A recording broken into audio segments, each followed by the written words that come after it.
Learning Technology Center's Regional Educational Technology Coordinators support schools across Illinois by providing expert guidance, professional development, and hands-on support for educational technology. Covering 5 regions, our RETCs work closely with educators and administrators to make tech integration more effective, engaging, and sustainable. Whether leading workshops or collaborating with district teams, they bring practical strategies and a passion for innovation to every conversation. Welcome Emily, covering the South region, Matt, covering the East, and Ben, lead RETC, covering the North. And I'm Linda, your webinar facilitator. I'll be behind the scenes, making sure that everything runs smoothly, as well as interacting with you in the chat. So let's get started.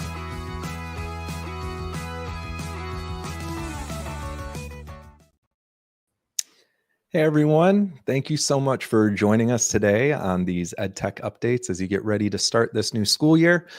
You may have joined the webinar last week that covered AI tools specifically. We are going off script for non-AI tools. So although you can see in my update slide here, we are going to briefly touch on some AI tools found in Google Classroom, but I promise it's going to be very brief just to let you know what's there. So as you heard, my name is Matt Sherrill. I am the Regional EdTech Coordinator for the East Region at the LTC, and we're going to cover some Google updates. So I will warn you, there are a whole lot more updates than what I will be covering, but many of those are specific to different tiers within the Google ecosystem. So not everybody is in the plus tier in their district. So I tried to stick with the updates that are accessible to everyone. So everything you see, you should have access to. So we're going to start with right off the bat, something that was pretty big was the fact that Google Gemini and Notebook LM are now considered core services. So what that means is previously Gemini kind of had its own agreement or own privacy policy, but now as of April, if you're using Gemini with a district account or Notebook LM with a district account, then you get the same data protection as you do with your Gmail and your Google Drive. And this is really, really important in the education setting, especially with the amount of student data that we interact with and the importance of keeping all of that private. So just know moving forward, you might be hearing more from your districts if they have been kind of pushing some AI initiatives. If you are a Google district, they might be encouraging you to use Gemini more exclusively just because of those data privacy features. So just wanted to put that on your radar. Our first real non-AI update we're going to get into is actually sharing calendar invites with people through Gmail. So this could be helpful if you are a coach or if you have a designated plan period that you open up for students to sign up to come and meet with you, or colleagues or parents to set up times for phone calls. You can actually create what's called a booking page in your Google Calendar, and you can have several different types of booking pages. So you could have one set for one particular recurring time or for a particular role you have that maybe it's not your full-time role, but you want to have some availability. So instead of trying to communicate with people through Gmail of, well, I'm available on these days at these times, what works for you? You can actually just send them your booking page right in your Gmail, and then they can sign up for an available time and it will automatically sync with your calendar. So the way that works is when you are on your Google Calendar, you should have this thing under here that says booking pages. And when you click that, it allows you to set up a booking page. So you could set it up for, coaching sessions or tutoring time or whatever you want to name it. And then you can set up the recurrence of all of that. So what days, what times do you want available on that booking page? And then what would happen is when you are sending an email to somebody, down on the bottom of your new message is this little calendar icon that says set up a time to meet. You can click that and click if you have a booking page already created, you can select that and that will drop it in there and send it to them. Now, in addition to this, if you don't have those recurring times, you're just trying to coordinate something as a one-off meeting, you can do the same thing by proposing times you're free. And what this does is when you click that, it will actually pull up your Google Calendar over on the side here. And then you can select the time frames that you have available on a given date, and it will drop them into the Gmail message as an option for somebody to just click on and book that time with you. So if you're somebody who's often trying to set up times with other people to meet or to discuss certain things, this is a really quick and easy way to get on the same page that doesn't involve a bunch of back and forth. So that can be super helpful. Now, next, we are looking at those, we're looking at those AI tools in Google Classroom. So you may have seen these pop up recently. When you go to your classroom page now, underneath calendar, you have this little Gemini icon. And here, Google has embedded several tools. So if you're familiar with like Magic School, where it's tool specific things that you can select, Google's kind of creating their own version of that that lives right in your Google Classroom. So you'll notice not all of these have the same type of icon.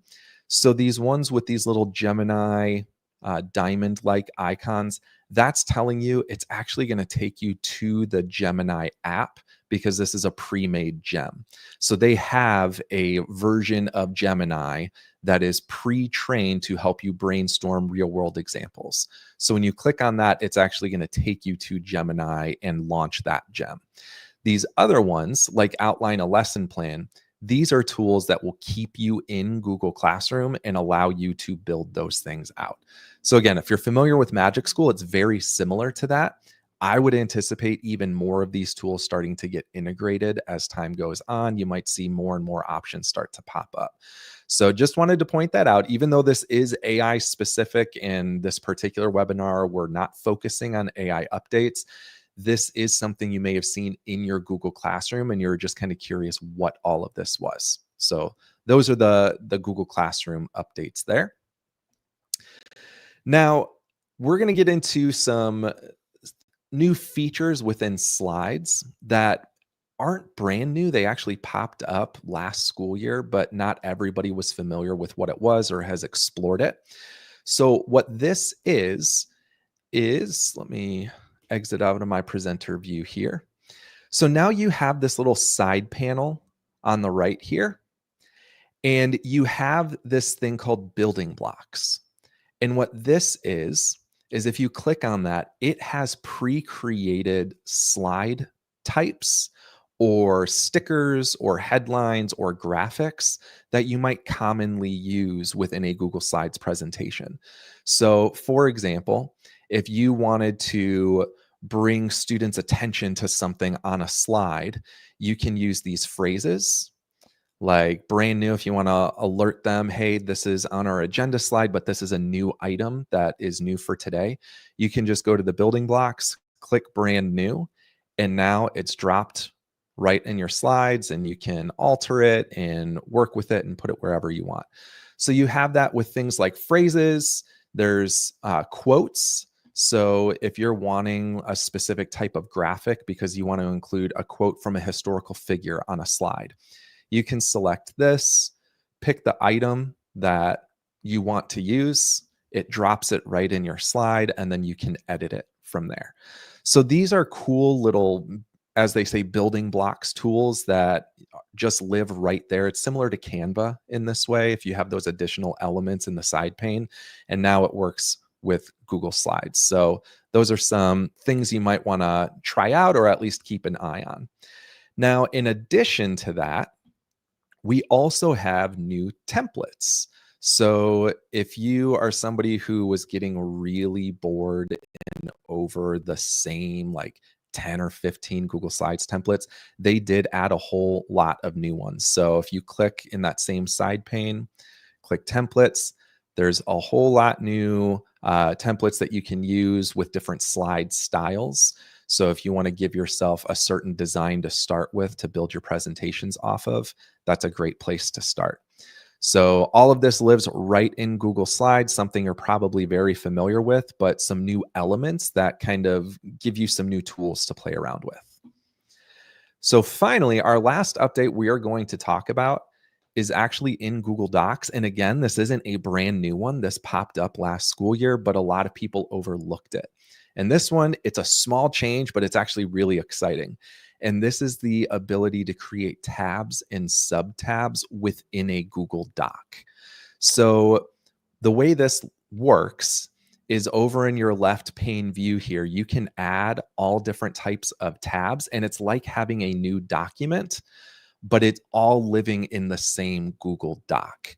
So if I have a project, for example, if you've used Google Docs for HyperDocs, you have the project outline in there, and there's a link to the rubric and a link to the directions and a link to student examples. That's a really good way to keep everything all in one place. But before tabs, those were all separate documents. So if you wanted to link to the rubric, it was opening a brand new tab with a brand new Google Doc. Now you can have one tab be the overview of the project, tab 2 be the rubric, and then tab 3 be some student examples. It's all enclosed in one single Google Doc. It's a lot easier to share it, to post it on Google Classroom, to email it to students, because all of the materials you need look like they're in separate docs, but they're all actually just in separate tabs. Now from here, you can also create what are called subtabs. So if you have something like, here's the overview of the project, and then you want to give a little offshoot of information, it will actually nest within that tab. So this is a way to kind of incorporate different elements, things that maybe you used Google Docs for in terms of HyperDocs and having all these different links. And now you can organize them better and keep them all in one place.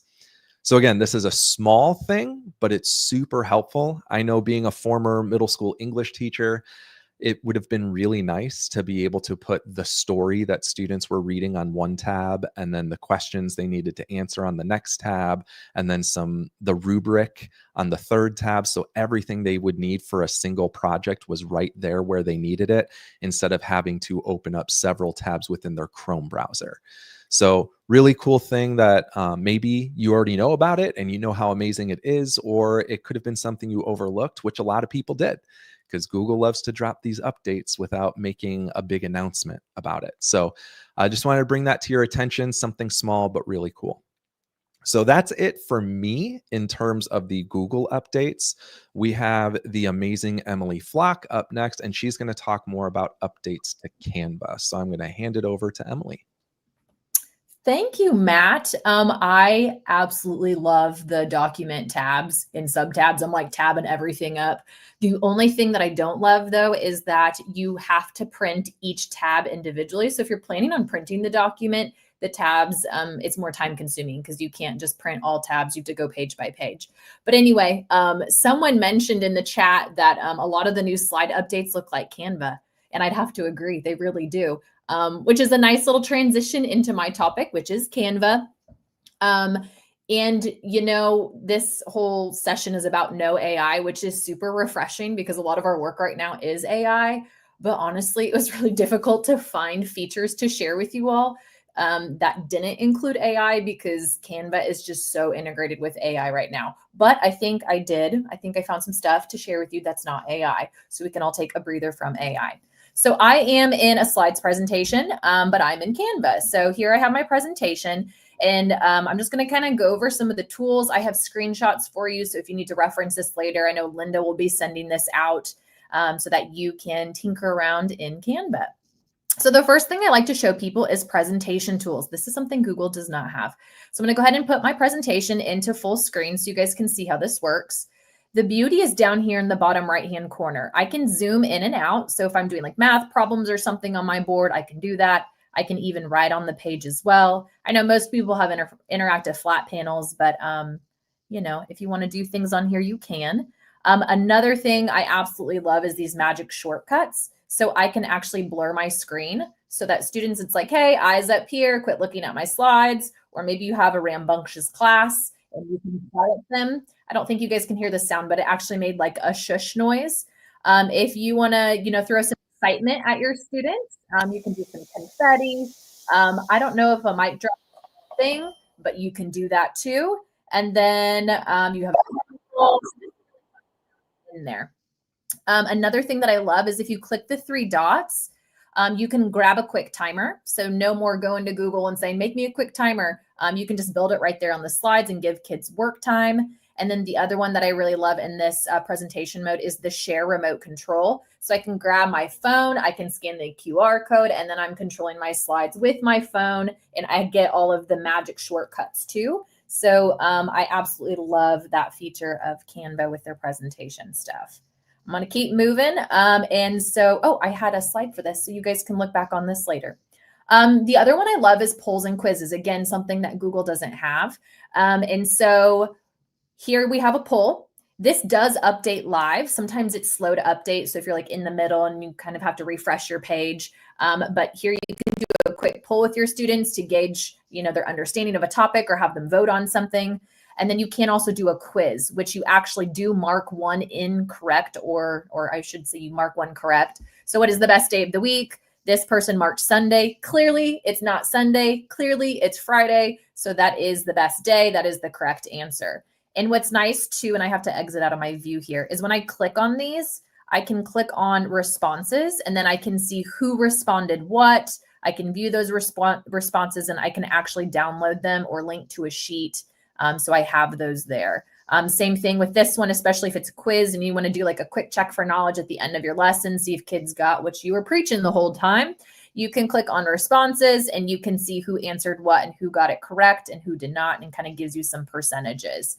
You can also click the analytics in the upper right where this little graph is, and then you can kind of get a snapshot of all of your polls and quiz stuff.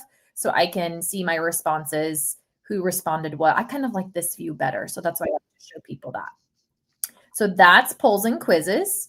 One thing beautiful about Canva is its template library. And so in Canva, you don't have to start from scratch. You can build from a template. So I want to show you the template and lesson library. And there is a difference between these two ideas in Canva. Templates are one thing, lessons are something else, and I'll describe those. So I'm just going to kind of go through some of the templates that I have found and have loved, because Canva can do all the things. Infographics. You don't need a green screen anymore. It can remove your background. Mind maps, book reviews, comic strips. So many awesome things. I just get really excited about it. I found these comic strips. I know people used to use some other website, but here you can have them drag and drop all kinds of interesting stuff. And it gives you like a whole resource set. Oh, here we go. I can click through these. And so it's actually talking about the narration box and has little lessons on it. So I absolutely love that one.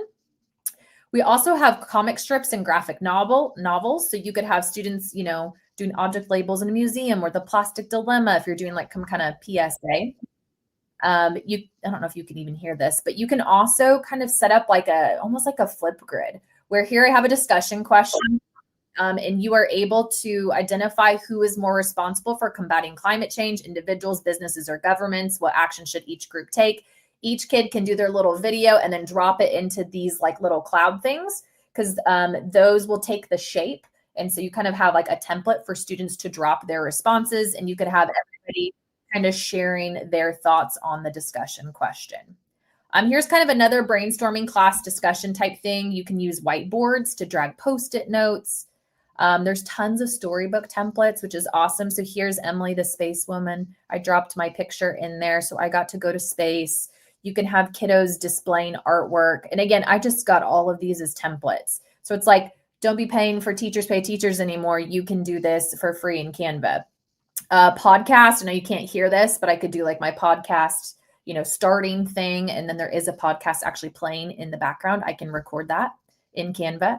Infographics and timelines, videos. I'm going to actually exit out of this one too, because what we're going to see here is you can use videos can be used for all kinds of projects. So whether you're doing like a book report, they do like a movie trailer for the book, or maybe they do a how-to video, or interviews, or PSAs, or explainers.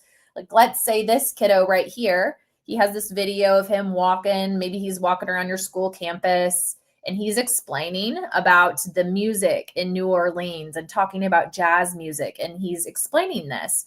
what I can quickly do is use this BG remover. That stands for background. It works on videos too. So I can go ahead and remove that video. I'm going to drop him on his scene here. And now here he can be explaining his music, and he could be telling us he's having a good time, talking about walking through New Orleans and telling us about some of the history and so forth. So there's some really neat stuff that you can do with videos in Canva.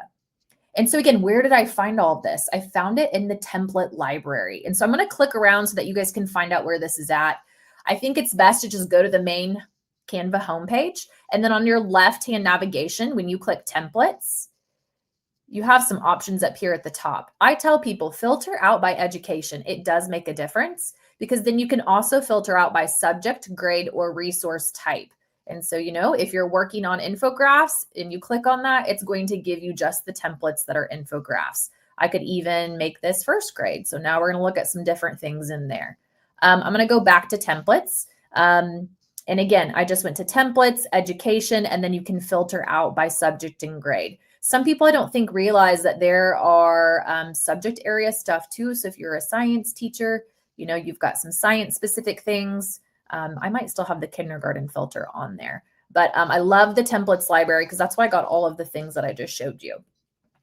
Another beautiful thing about the templates is that you can change the colors like with a click of a button. And so when you're so let's say I found this math lesson, it's word problems, and I want it to actually be the colors of the LTC. So we're like all these blues and pinks and things like that.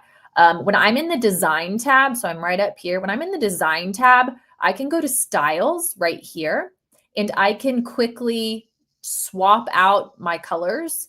I could do this one here, which is like green and yellow and that type of thing. The LTC, we set up our own brand color. So I would suggest that your district does the same. So you can just quickly click that button. Voila, your slide in Canva is now going to be the colors of your district. You can also put your mascot stuff in there so you have those to easily grab and drop onto the stuff that you're creating. That's where setting up, it's like an admin type thing. So you'll check with your admin there.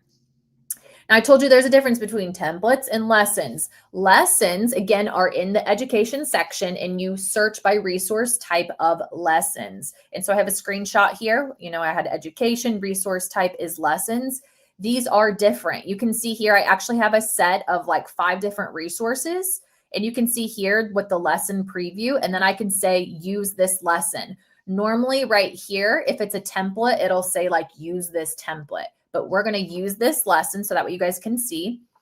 Now I have all these different things that are part of this set. And that's what really lessons, how they differ from a template, is they're a set of resources. And they really are designed to be delivered in Canva. And so what they have is like people who are becoming like Canva champions and that are developing content for this. So it's teachers doing it for teachers. So they're getting a little kickback too. So it's kind of like Teachers Pay Teachers, but it's free for you. And it doesn't have viruses and stuff.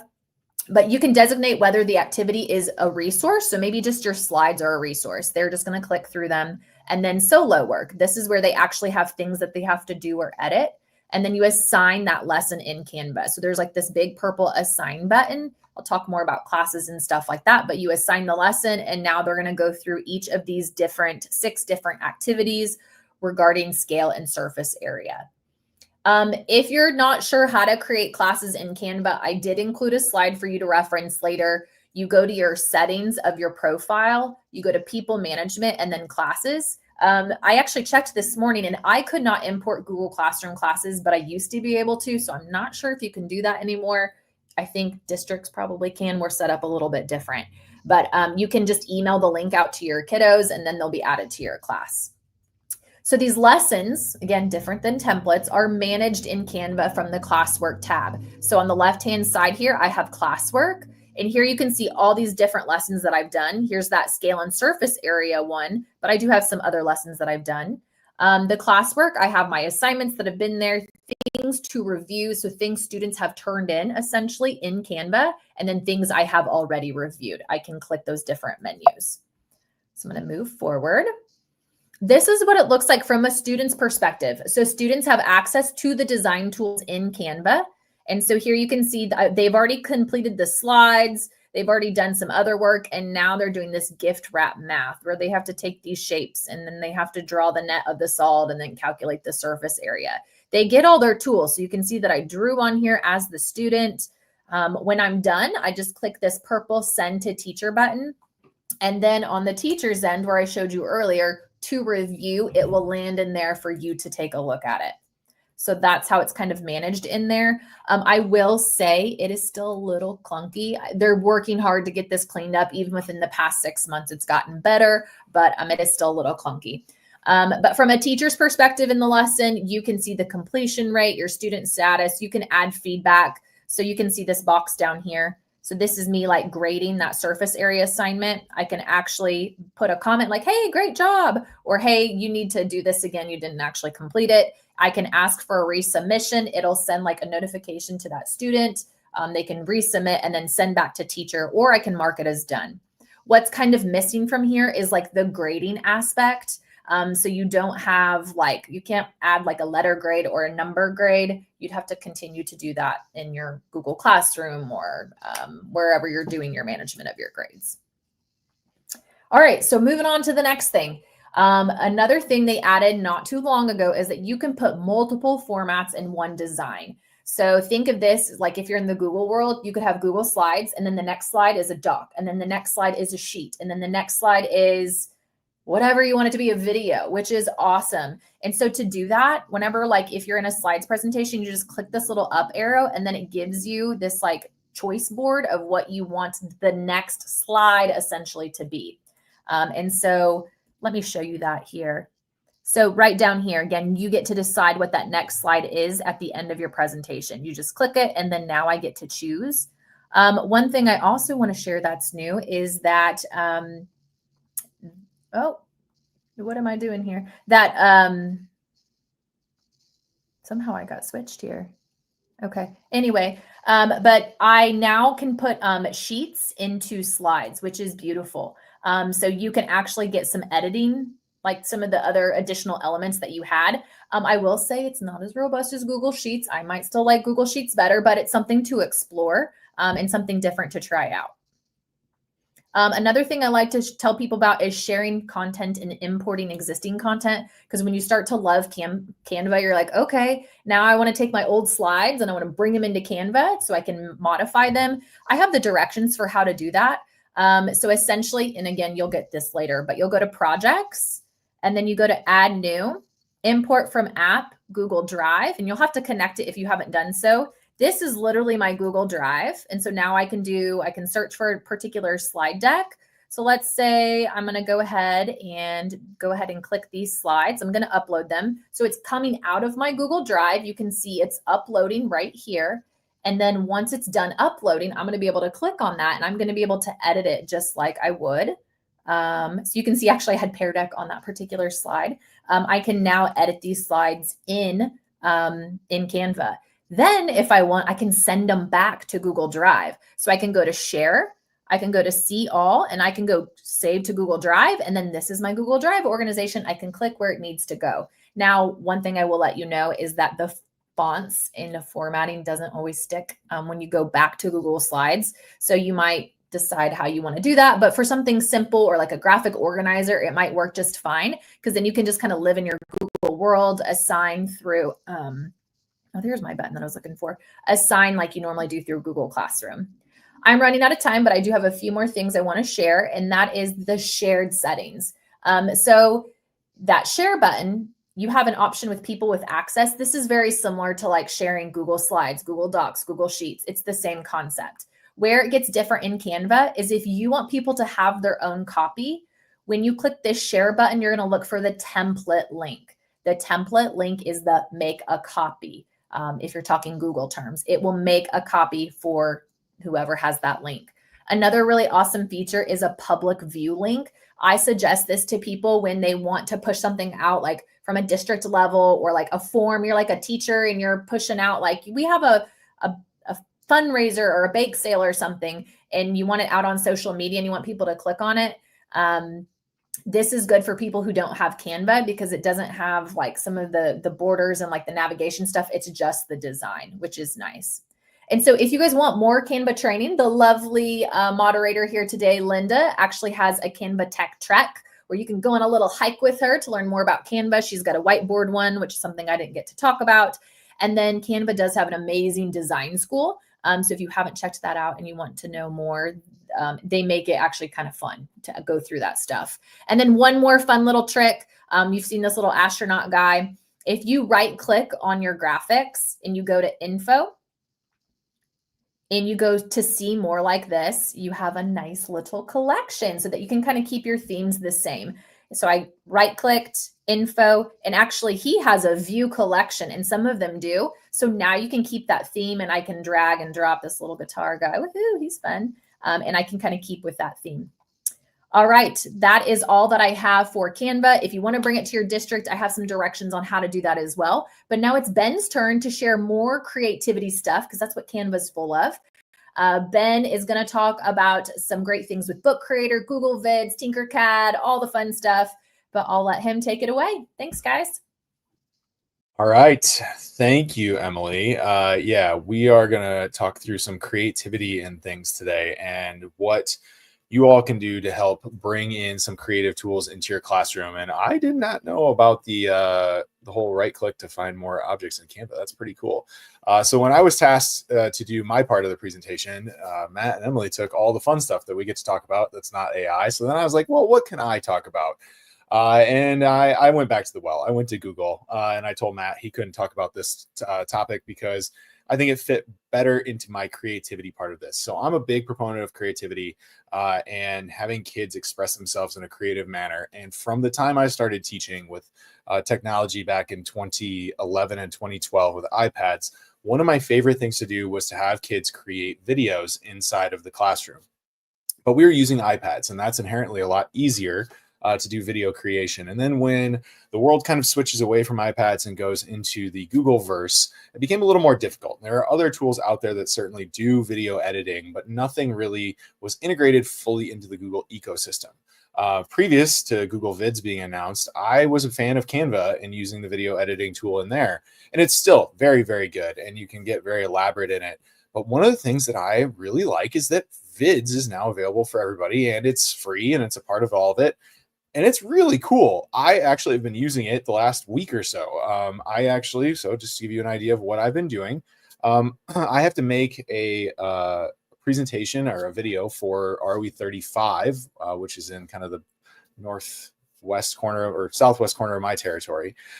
And I decided to make it all through Vids. Now, I did find that you can only make up to 10-minute long videos. You can go longer, but you lose editing capabilities or some editing capabilities when you get past 10 minutes, which, I mean, when we're talking student video creation, that's fine. But it's really cool because you get a timeline editor that's not overwhelming. And I think that's something that a lot of kids struggle with maybe is that they get into something really elaborate like an Adobe tool or even like WeVideo, and it gets really overwhelming with all the different timeline features, where this is a very straightforward video editor with a lot of power and potential though. So you can see in this one, I actually used it to record myself. So you can do a record and you can do a camera and screen, and you can do a full screencast using Google Vids. And it's worked really well. It was able to drop in, just isolate my camera. So that way I'm on screen with my screen. It was really, really good. And then some other features, really cool. Your kids can write their scripts down. So they can script out their entire screen or that entire kind of block of video that they're doing and have it right here. And then click this record myself, and they can record it right then and there. So they don't have to maybe do the screen recording. They could record everything and then do a voiceover afterwards. Really cool stuff. And then as far as some of the other things go, you can bring in files from your Drive or your Google Photos, which are great. But then they have a whole host of stock footage as well. So your students can bring in stock videos, stock images, stock music, stickers, sound effects, all the things in a Google image search all in one here. So really, really cool stuff that I think is neat, along with shapes and templates. I actually just made one. My son's school did a Walk, Pray, Love event, and they asked me to come film my drone as the kids walked through the town, spreading, joy, I guess. So I was able to put it together, and it turned out pretty cool. Like just using this as a video editor. you guys can't hear it, but I added some audio to the back of it, but I was able to edit this, put it together, a little 1-minute clip. You can see you get to do some transitions that fade in and out, adding text into it. I'm impressed. So I think this is a really cool way that we can allow our students to be creative with their Chromebooks, and making videos. And especially now that our students can bring in stock videos, footage, things like that, which is always a hindrance when kids were trying to make videos in the classrooms with Chromebooks. So really cool stuff there. Excited to see Google Vids kind of take the Google Creative Suite to the next level, which is pretty fun. This next one's a bit off the wall for some of you, and I'm not going to spend a lot of time nerding out on 3D printing, even though I asked Linda if I could wear my 3D printed Mandalorian helmet. She didn't say no, but she didn't say yes either. So I am a 3D printer. You can see I have my printer right next to me. And so I love designing and creating inside of Tinkercad, which is a design program that you can design things to then 3D print. However, it's much more than that. It's actually a space where we can encourage kids to be creative in 3D. And so while you may initially think that you design things in Tinkercad solely to 3D print, that's actually not the case. You can create entire scenes inside of Tinkercad where kids are designing things, but they're designing situations in 3 dimensions, which then brings a whole new element of creativity to life. And I'm going to come back to this when we talk about some of the creative stuff here in a little bit with like designing things outside of just printing them. So if you don't have a printer, you can still use Tinkercad in your classrooms. However, I wanted to also kind of highlight some things that you can then 3D print that brings the kind of creative juices to light. So these are a couple of things that I have 3D printed. Unfortunately, I don't have the pickleball name thing anymore because I gave it to Brad to use. That was his name tag now for in front of his Coloma Park District, but board seat. But I 3D printed that. He was a pickleball guy, so I designed that, made the pickleball or a paddle image, put his name in there, the pickleball image, all that fun stuff. And then the one though, and Linda's going to zoom me in full screen here. This is one that I made that I'm pretty proud of. So it is an art board. So we want to take creativity and we want to make sure we're not losing creativity in the physical sense when we're only designing things in the digital world. And so I took and I designed an art board for my son with custom marker holders in it and then 3D printed that. So now, and you can see well used. And also it saved my kitchen island from having marker on it. He was using cardboard underneath of his drawings when he was coloring. And I thought, I can make that better. And so what I did was I opened up Tinkercad and I was able to design an artboard for him and print it with his name on it and have the custom spots there for his markers. So Tinkercad is a space where we can design things in the 3 dimensions, but then we can also print those if we need to in some cases. And so Linda, you want to go back to my shared screen for me? So I wanted to show one thing that my son did do. So this is an example here. So my son's an 8-year-old. He's in 3rd grade. I have given him his own Tinkercad account. He has a chain, one of those big chains, and it's got the Illinois logo on it. And he went in, did this all on his own. He wants to design something that he can print that then can go on his wall to hold his chain. And he made the block eye. And he made a little shelf for it, and we are going to print this. Now I'm going to do some tweaks to it because it's a bit, it's not quite filament ready to go in a multicolor sense, but it's pretty darn good. And so now we're able to do this. And Lacey, I wonder if Tinkercad could use to replace those clunky dioramas. If you had my slides, I would say you looked ahead, but I know you don't have my slides, so you didn't look ahead. But let's look ahead because that's what I'm actually going to show you when I talk about Book Creator. Okay. And you might be thinking Tinkercad dioramas to Book Creator. Well, before I get into what Book Creator is, because I'm sure you got it by the title here of like, it's a place you can make books. I want to show you what one of my friends did. So this is Brett Richardson. He is a STEM teacher in Stockton, Illinois, and his kids made stories and then designed the scenes for the stories in Tinkercad. So this is a 3-dimensional image that the student made inside of Tinkercad. They then screenshotted, brought into Book Creator, and I know we're not an AI webinar, but they used AI as a companion to write the story that they designed in Tinkercad. So they had an AI tool through, the name escapes me. It's a firewall, smooth wall. That's not right. But anyways, it's a securely student chat. And they use that to help them craft a story, but they designed all of these scenes in Tinkercad and then copy and pasted them out and put them into their book. So while you can think through Tinkercad as a 3D modeling tool, it's also a storytelling tool. And so your comment there about using it to replace the dioramas, here we are, right? Which is pretty cool. So this is neat. He sent me a couple of different options for this, and it is so fun. So, oh, stop motion videos. That's interesting. Maybe you could definitely use Book Creator to help with that. I'm not sure about Tinkercad. That's something to brainstorm. That's really cool. So as we get through and we transition from from Tinkercad into Book Creator, okay, we're encouraging creativity. Now with Book Creator, we can document creativity. And I think this is a really cool thing. And so with Book Creator, what we're looking at is we're looking at a tool that you do create books with. And find my screen. Here we are. And so I've created a lot of different books inside of Book Creator. It's really fun. I've been using it for ever. I mean, this is another one that my son made where he used the drawing tool in here to drive through and document who everyone in the family was. But we've also created books where we talked about kids documenting their learning through things like Black History Month here. So we're not all about writing books. We're also about creating repositories, with where kids can document their learning and their journey, which is pretty fun and neat. And with Book Creator, it opens up so many creative spaces. So our students can become creative authors where they can document that journey. You can see here, I've got an example here. This is one from a high school student who in their cultural geography class wrote a whole book here about Libya. And then when they are done with this, because inside of Book Creator, you're not only able to write text, but you're able to embed videos, put in audio, put in pictures, collaborate together. And then when you publish it, it looks really stinking cool. And this is a link that can be shared out, that you can publish to the web, that people can use and read from. And it is just a neat way that we can transform our students' learning into being creative. And it's not just them writing an essay in a Google Doc. They're creating a story, which is, I think, one of the more fun things that we can do.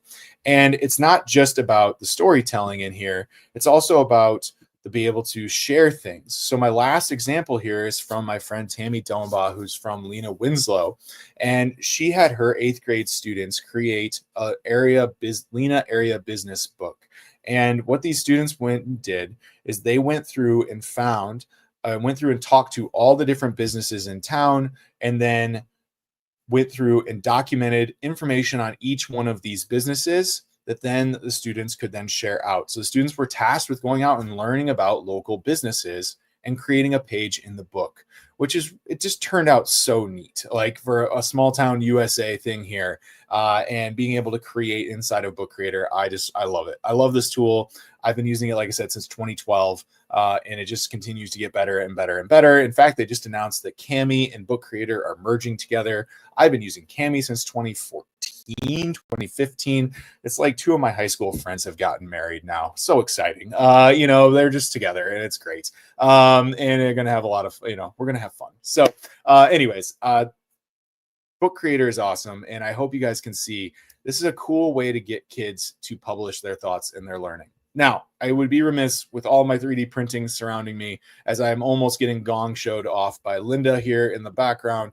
What is going to be really fun is that if you are in the 3D print space, you can use a tool from Maker World. So this is Bamboo Labs web-based tool. And if you don't have a Bamboo printer, it doesn't matter. You can actually print a lot of this stuff without a Bamboo printer. But one of the things that is a barrier to entry for students and for teachers is the 3D design process.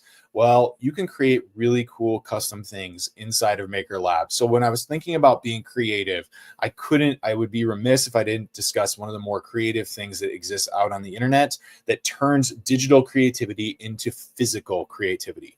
And that's where technology's fun, when you can design something and make it real. So I have a couple of examples using the Make My Sign tool here.